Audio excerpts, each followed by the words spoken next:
What up? This is Robert Horry. Horry, three-pointer. Buries it. You might know me as Big Shot Bob. To Horry for three. Oh, unbelievable. This guy is off the charts. What's going on, Big Shot Bob? Robert Horry from downtown. Let's go one more time. For the hell of it. Friday bonus show. It is the shoot around. B-Dog Brandon Harper. I'm Rob Jenners. That's 7-time NBA champion and new dog owner Robert Horry. We didn't tell Harper what you. Oh yeah, Harp. So for those of you that don't know, and why would any of you know this? Rob adopted a new dog. We got a new dog in the house. Rescue. By the way, props to Robert Horry for being a celebrity who is like, just let's rescue. Because I think a lot of celebrities, if you got the money to go buy a purebred dog, we go, I want a French bulldog, and it's going to cost you $3,800. Rob's a rescue guy, which I love because I'm a big advocate of the rescue. So. I don't trust purebreds. The breed that's the breeders, I don't man. trust them. Yeah, the breeder. I don't trust them, man, because they do a lot of inbreeding, which causes a lot of health issues. Yes, so big time. I rather get a mutt. I think they're more loyal. And mutts live traditionally a lot longer than purebred dogs do because they have less health issues.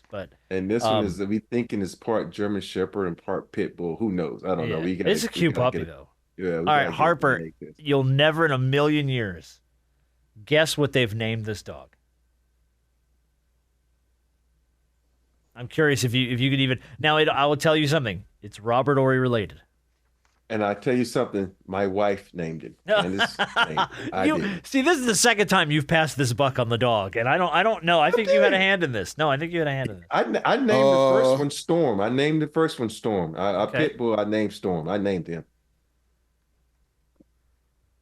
And it's Robert Horry related. It's Robert Horry related.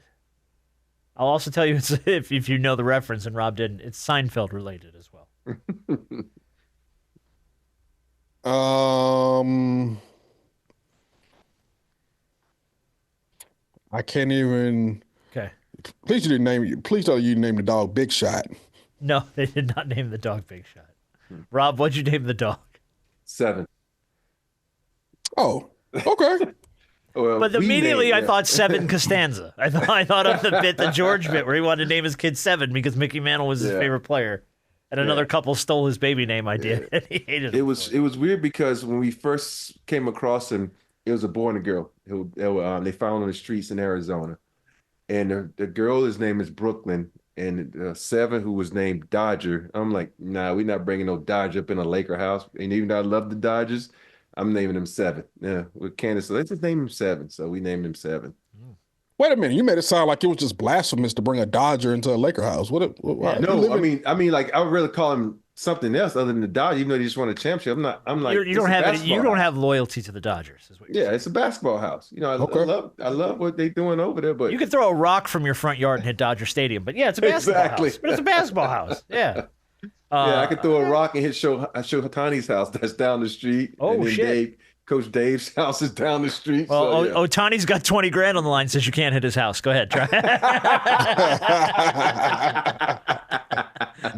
He's plus 250 that you can't hit his house. Go, try. Yeah. All right, well, listen, man, I got a question speaking of gambling, by the way, question from Charles. Bovada now has Draymond Green as the favorite to win Defensive Player of the Year after Wemby's hurt. Am I sleeping on Draymond Green this season? I thought this was Mobley's to win. This is the first I ever heard. Me too. So here's the story from Bovada. He forwarded me the story. Evan Mobley, Dort, Dyson Daniels, Jaren Jackson Jr. round out the top 5, but Draymond Green has minus 470 odds to win. Mobley's plus 360, which basically just means Draymond's the money favorite right now to win Defensive Player of the Year. He won it in 2016. He averaged 5.1 defensive rebounds, 1.5 steals, and 1 block in 63 games. Mobley's averaging 7 defensive rebounds, 1.6 blocks, and 0.8 steals a game. The award has been won by a center in the last 2 out of the 3. The last 2 and 3 out of the last 4 seasons have been won by a center. I really think Dyson Daniels should be getting more love for the simple fact he set the season. He's a steals single machine. He set a steals record for a season. Yeah. Like the man is averaging at least 3 to 4 steals a game. That's crazy. No, he's a machine, dude. Mm-hmm. I think 190 some odd steals or something like that. Yeah, it's more possessions per game now, but I think that's still incredible. Especially when you know someone is a steal master, like, oh, let's go away from his side. So yeah, but I think it's Mobley. It's gonna be Mobley. He's gonna be defensive player of the year just for the fact that look at their record. Even though he's not the best defender on that team, it's gonna go to him. It's crazy, man. It should. You think about he's able to do all that because it reminds me of me playing alongside Dream because they avoid Allen and then you go to the other side and Mobley block. Because that's like when they would do Dream. You avoid Dream, block. So it's gonna be really in it. But if I'm like you, if I had to give it to someone, I would give it to Dyson Daniels. Because think about it, that's 217 steals on the season. That's crazy. That's insane. That's impossible. I mean, it's just he's. I don't know, man. I feel like, but I mean, look, we all know steals isn't what rounds out the whole category. But yeah. How much of this, and I guess I've asked you this question before, but how much of this kind of an award matters in the grand scheme of what your team is doing? Because I feel like Mobley and Green are both contributing to the bottom line of the team winning and being in the playoffs. And look, the Hawks have had a number of issues this year. They've been in and out. Right now, I think they're sitting at the 8 in the play-in. But overall, he hasn't contributed to the bottom line, I think, as much as those other two guys probably have. Yeah, everything is contributed to winning. If you don't win, it doesn't really matter what you do because it's just like people don't respect you, and they're gonna take you lightly. And of course, you're gonna get 5 steals because you're playing nobody. And I think sometimes you need, if you were really smart, you would take that and say, okay, let's really assess this guy. How many steals are he getting against the successful teams? And he's getting those steals against those successful teams, give it to him. But I think, I love to see the voters on this and who's voting for this because a lot of times these guys don't know shit. No. That vote on these awards. Dort is in front of him right now. Yeah. So, they call their partner, who you voting for? Okay, I vote for him too. Oh. Yeah. So. I forgot to play this on Tuesday when we were talking about the Lakers. Can we play Uncle Shannon real quick? Have you been following the Uncle Shannon bit? He's the little isms. Lakers in 5. Yeah, absolutely. There's a montage of them I want to play real quick because Lou Dort's name comes up in the last one. It made me giggle. But here's Uncle Shannon. Doesn't matter who you throw at the Lakers. He's going Lakers in 5. It doesn't matter.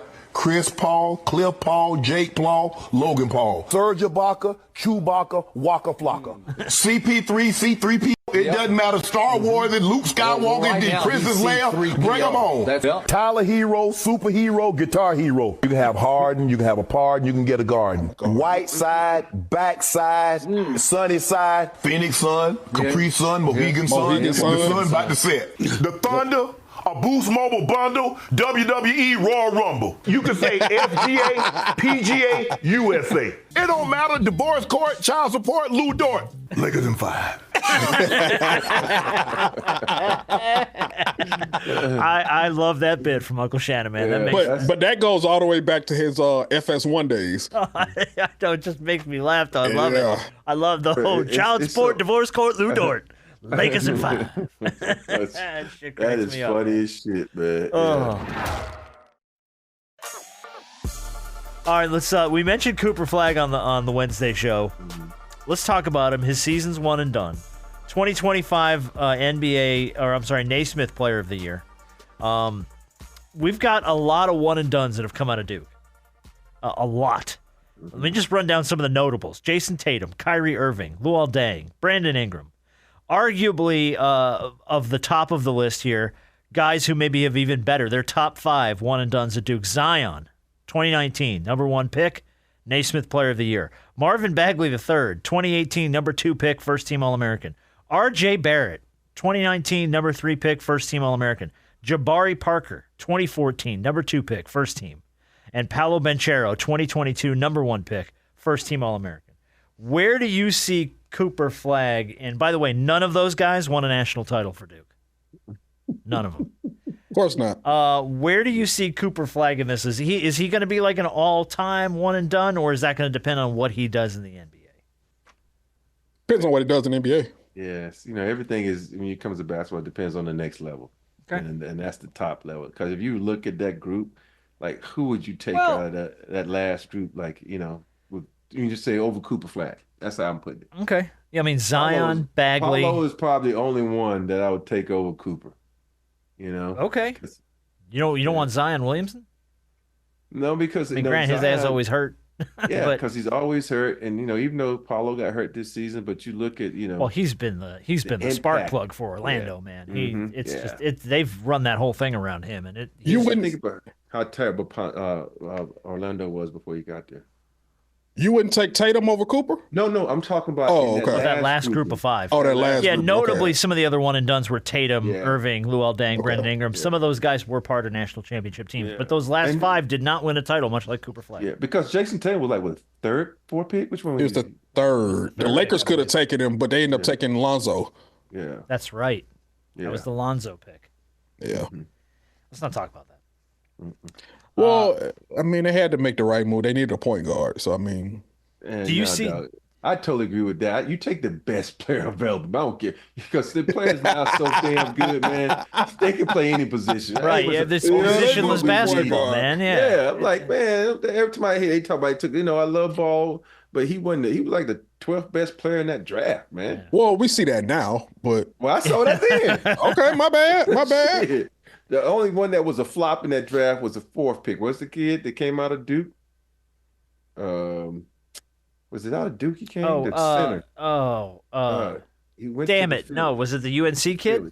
No, he went first. He went to Philly. Shit. Oh, you talking about Jahlil Okafor? Yeah, Okafor. Yeah. Oh yeah. How do you see? And again, I haven't watched a ton of Cooper Flagg. Most of what I've seen has been tournament. Mm-hmm. How do you guys see his game translating well to the NBA? Yes. Or yep, absolutely. Yes. Okay. Mm-hmm.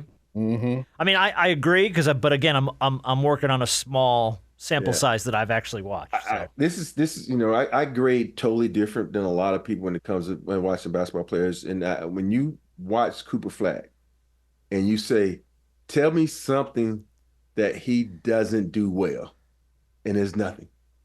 Tell me something that he does bad. Nothing. He can block shots. He can take charges. He can defend. It's like there are no flaws in his game. Other than, being a little bit stronger, but that's not a flaw in this day and there. So that's how I rate players. Is there a flaw in his game? And right now, I don't see not one flaw in his game. Wow.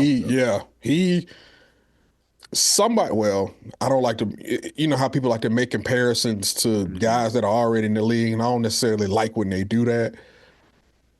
The one guy I heard them compare him to, I've heard him compare from a game-wise standpoint. This may be outlandish, but I'm just telling you what I heard. Somebody compared his game to Kawhi Leonard's. From the stand, He's not that good of a defender. Yeah. Right. He's not that good of a defender, but he is a guy that can, hit the mid-range shot. Obviously, he didn't hit the shot to win to beat Houston, but he can hit the mid-range shot. He can run the floor. He can defend multiple positions. He can get to the basket. The only thing you hope he doesn't have with Kawhi is his injury history. Yeah, for sure. And it's weird. I think someone said to me the other day, he's just an athletic bird. I'm like, he's a little bird-like. Yeah, he's a little bird-like. Yeah. He don't shoot threes like Bird, but but I do like the comparison to Kawhi. But he's taller than Kawhi. I think people forget about that. He is. Kawhi's what, 6'8"? Yeah, but Kawhi's like 6'4", 6'5". Excuse me? Cooper Flagg 6'10", dude. Cooper Flagg is 6'9". He's taller than me. Let's see what the internet thinks. Kawhi ain't 6'4", 6'5". You ridiculous. Flagg height. He's 6'9", according to the internet. But I'm saying Cooper Flagg is taller than me, and I'm 6'9". I met the kid, seen the kid live. Yeah, but have you met Kawhi Leonard? Yes, I just shook his big ass hands the other day when I was into it. And he's how tall? 6'7". He's like 6'4", 6'5". 6'7", according to the internet. Man, trust me when I say this. Dog, man, I'm telling you what the internet says. I don't. You can't height. fight with the internet, man. It's just facts. Everything on here is factual. Kawhi's not that tall, man. He just play big. I've seen Kawhi up close in person. Is he as tall as me? No. No, but he ain't 6'5" either. There's a big difference between 6'5" and you being 6'9". I know. That's 4 inches. All right. Well.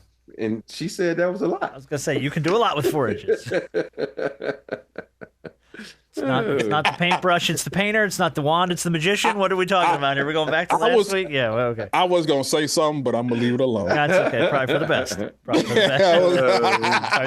I will say one thing about Cooper Flagg's game that and again, this is, watching small sample size. I was watching the tournament. He moves really well in transition for a big dude. Mm-hmm. Yeah, he does. Which I was actually impressed by, because a lot of what I've seen was like, his post game or his pull up jumpers and stuff like that, which I'm like, okay, but he moves well when the ball's moving fast. Yeah. Which there's a lot of like big dudes and lanky dudes like that don't necessarily move at that pace, and they let the game kind of run away from him. And it never seemed to happen to him. Yeah. Well, that's the way a lot of wings move in the league. Yeah. He moves well, just like a lot of the wing players in the league. So yeah. Okay. Questions from Steven. It is first. This is a note to me and to Harper. I know this is probably a touchy subject because I was listening to Shaq's podcast. I know. This is what he said.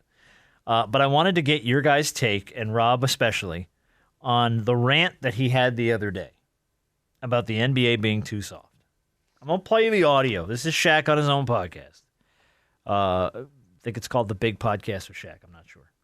And this is what he had to say. People say Charles and I, we're ruining the game talking about the product because the product is shit. Fuck, show me greatness. Like, y'all pay a lot of money for these shoes, and I want to see be great. And I'm going to always stay on them and motivate them to be great. They can call it hate I want, but I ain't sucking these out just because they're making $400 million. A lot of these can't play, and they know it. In any era, they can't play. I'm just saying. Pick and roll, one-on-one. Motherfucker can't play, dog. Joker can play. Giannis can play. Dame, a couple of these guys can play, but a lot of these can't play. Like Ben Simmons, that motherfucker need to be arrested. What about like a Jason Tatum? Jason Tatum can play. He's all right. I'm not going to bash him, but Ben Simmons need to be arrested. $250 for that shit. Arrested, did you say? Arrested. $250 million for that bullshit. Get the out my face. Robbing people, man. I don't disagree with him on Ben Simmons. It's kind of hard to, but I don't know how I agree with the whole a lot of these guys in the league can't play, because you're in the league for a reason. Mm-hmm. So I think the problem is, and I think we've talked about this probably extensively before, you look through it through a weird filter. You're putting it through your filter of the NBA. Mm-hmm. And when you played, you had to be tougher. You had to be faster. You had to be bigger. I get it. That's not today's NBA. Yeah, today's NBA is all about potential. What you could be.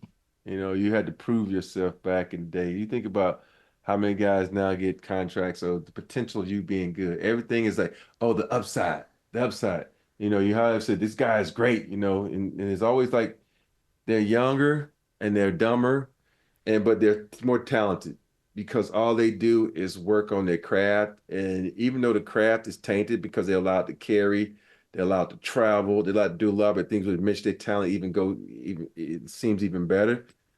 But I will say this, there is about, I say 85% of the league that can flat out play. Let's take Amon for as an example over in Houston. That dude can fucking flat out play. He might not be able to shoot as good as we would like him to, but think about offensively, athletic, and all that kind. You take a guy like, Bonchero, he can play. You think about one of my favorite players now, Cade Cunningham. I was just going to say Cade Cunningham. He can Dude's a baller. Yeah. And there's a lot of dudes in this league that can play it, but I think it gets overshadowed because in our minds, we're like, okay, where is damn three ball going? He's shooting 60 shots from three. It doesn't really take a lot of talent to shoot threes. You just come out, you fucking just, like Vlade said, it takes this is complete. It's just luck. It's just luck. A lot of these guys just shoot threes. You think about it, 3 for 10 is considered fucking good. 3 for 10, 30% is considered good. That's fucking awful. Well, I think too, and he probably does this too. You probably do this because I know I do it. I grew up in the era of 90s NBA. It's still something inside of me just turns a little bit when I see like Jokic pull up for a three. I don't know why. It's just something about the traditionalist old school NBA that I'm like, why isn't he down low? Why isn't he in the paint punching people in the mouth? And he's pulling up for a three? I'm glad you can shoot it, but it should be like a pull in case of emergency move, you know? If you can shoot it, shoot it. I'm Oh, all right I with know, that. but it's again, I didn't say it was fair. I just said it's the There's old dudes school out there NBA who in me. can't It's like shoot that are shooting it. That's what I get pissed off with. I'm like, dude, why are you shooting this? Like now, you think about it, almost every center except for Allen in Cleveland, figures every summer they go out and start shooting threes. I gotta start shooting threes. No, motherfucker, you need to learn how to rebound. Yes. No, motherfucker, you need to learn how to, box out, block shots. There's other little things that they need to add to the game instead of the three ball. a couple more things here. We're going to wrap up the shoot around. Question from Reed. After seeing this story, I want to know what the worst thing is you guys did to get back at somebody. And here was the story. In New Mexico, a member of the Rio Rancho High School junior varsity baseball team urinated in the water cooler of the opponent's high school team, La Cuevo High School baseball team. He's facing 15 counts of battery. The school's principal had to apologize to the families and urged anyone who drank out of the jug to seek a physician's care. That's just Dude wrong. peed in the opposing team's water jug. That is awful. That's horrible.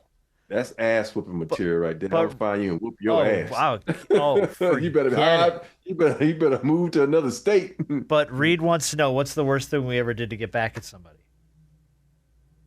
And I don't think I ever did anything like that. I don't think I ever did anything like that. The worst I ever did was I started in high school. I started dating my girlfriend's best friend. That's the only thing. To get back at her? Just to get back at her. Yeah, that's the only thing I ever done to get back at someone. Yeah, I'm not big on revenge. Like, No, I'm not. yeah, like I tend to just let stuff roll off me. Yeah. We had a I never did it, but I've thought about doing it 100 times. We had a counselor when Jake, our youngest, was still in high school. He's 27 now, but when he was still in high school, he has a little pituitary thing that has to do with his diabetes and stuff. That he's got to be on medicine for it. We were going out of town, and he was staying home by himself. He was 17 and a half. He wasn't quite 18. And my wife made the mistake of letting the school nurse know, hey, Jake's going to be at home by himself for the week in case, I don't know why. Because he had to go to the school nurse every day to get his insulin and all this stuff. So she was just like, just in case you need anything, I'm not going to be in town. Well, the school nurse passed that on to the guidance counselor, who called the Department of Children and Families that said our son had a brain tumor and we were abandoning him at home for a week. Say what? And I mean, when I say we went to like 5 different meetings with the school, fighting with these people, they had called Children and Family had to come to our house, and I Googled the guidance counselor's home address and was like, we're doing something to this woman's house. I don't know what. I don't know what it's going to be. Toilet paper. I was like, we might leave dog shit in her mailbox. I don't know what it is, but something's going to happen. And we never did anything because it's childish. But I was like, that was the one time where I was like, we were trying to be transparent with the school, and they screwed us and made us look like bad parents. And I was like, I'm going to get back at this lady. And look, I still have her address. I don't know. The day may come. Now you can't do it now. No, I know now. I talked about it on the show, so we're screwed. She'll know it was me. But man, And I'm now like, someone gonna set you up. I know. Yeah. Now someone's going to TP this woman's house and point at me and be like, yeah. Thankfully, I didn't say her name, so no one knows what school district or who I'm talking about. But yeah, that's the only time I ever came close. But no, not big on revenge. All right, and the last thing I wanted to ask you about was what are we watching? I need some new shows. We just finished The Residents on Netflix. If you have not watched it, it is fucking awesome. It is a murder mystery, like comedy, drama. It's freaking awesome. And it's a Shondaland. It's called The Residents. Okay. It's only 8 episodes. It is one of the most well-written shows I think I've ever watched. And it's a very whodunit type of a murder mystery show. But, I mean, there's so much... the cast is fucking out of control. Giancarlo Esposito is A.B. Winter, runs the White House, is the guy who dies. But he's in every episode in all these flashbacks as they try to figure out who did it. Jason Lee is in it. Just a bomb cast. Randall Park was the FBI agent. Dude, it's so good. Watch The Residents on Netflix. But we just finished it. That's in my queue. I just Dude, thought about that. You watch it with Candace. You'll freaking love it. Mm-hmm. It's a great, like, it's hard to stop watching it kind of a show. Every episode leaves you on oh damn, and then you want to go like watch the next episode. It's really, really good. There's only 8 episodes. Yeah. Now, my wife and I was funny. We get into bed last night. I get home from work because the game was early. She's like, "Let's watch the last episode of White Lotus." I look over there. Oh, she's knocked out. So let me ask you about White Lotus, because everybody keeps telling me that's what I need to start next. Is it? I think it's like 3 seasons or something. It's 3 seasons. Is it a worthwhile watch? Is it good? To me, season 1, season 2 is better than this season. This season is kind of crazy. It's good, but for me, it's just what's Cooley, Jennifer Cooley. I just love her. Jennifer Coolidge is so good. Yeah, she was in first 1 and 2, but this season 3, it kind of dips into season 2. But yeah, it's still good. It's still really good. Is it a worthwhile watch? Yeah, White Lotus. You got White Lotus. I'll tee up White Lotus next. Harp, what you watching? I'm gonna be honest with you. Everything I'm watching has been sports related. I haven't really been streaming anything as of late. There's a lot of stuff that I got to catch up on. Boo. All right. Everything has just been sports. I mean, between the tourney and NBA, and that's really just what I've been watching. I haven't really, and by the time I want to sit there and kind of start something, I'm knocked out sleep. Yeah, I know. Yeah, that. My wife jokes like, I'm gonna put on the baseball game so you can go to bed.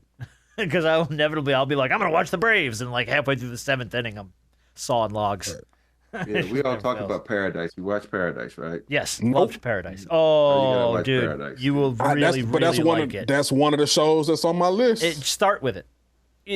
I'm telling you, Paradise and The Residents are the 2 best shows I've watched in a long time. Paradise is just I'm a fan of Lost. I loved Lost back in the day. Like, I love a show that gives you a lot of weird twists and turns, and you got to like kind of put the pieces together as you go. James Marsden is outstanding. Sterling K. Brown is outstanding. Paradise, awesome watch. All right. What's the other movie? Did y'all watch Disclaimer? I don't know what that is. Oh, dude, you gotta watch Disclaimer. Is it a movie or is it a show? It's a show. It's on Apple TV. Apple TV. Okay. Watch this, but you can't watch it with the kids. Oh, it's one of those. Okay. No, it's not like that. It's just one episode in there where it's like, woo, boy, you gonna look over your wife like, turn the lights out, girl. Oh goodness, that's like the magician's about to. He's about to go to work with his wand. I'm trying to remember. Oh goodness, I'm trying to remember there was a show on Netflix I was watching that was that way. It was a sci-fi show. Yeah. Oh, damn, Altered Carbon was the name of the show, and it's been out for years. They did a season with I can't remember the guy's name, who was in Suicide Squad, and they did a season with Anthony Mackie. I didn't watch the Mackie season, but I watched the first season, and there's one episode where there's like a super hot like Spanish detective that's like with him and they at one point they're like, all right, it's going down, and it is like, whew, like it's to the point where my wife was like, damn, you didn't tell me this, and I was like, I didn't know. Oh yeah, it gets a little. I'm telling you. Hey, please start Disclaimer tonight. You don't have anything on your plate, right? All right, now I got nothing to watch. I'm caught up on most of the stuff I wanted to watch. Yeah. Make sure you call your wife right now. Say, hey, we watching Disclaimer tonight. Disclaimer. All right. Watch it. It's on Apple TV. For the mix. And by the way, it stars take shirt off. Take a shirt off. We're watching the show.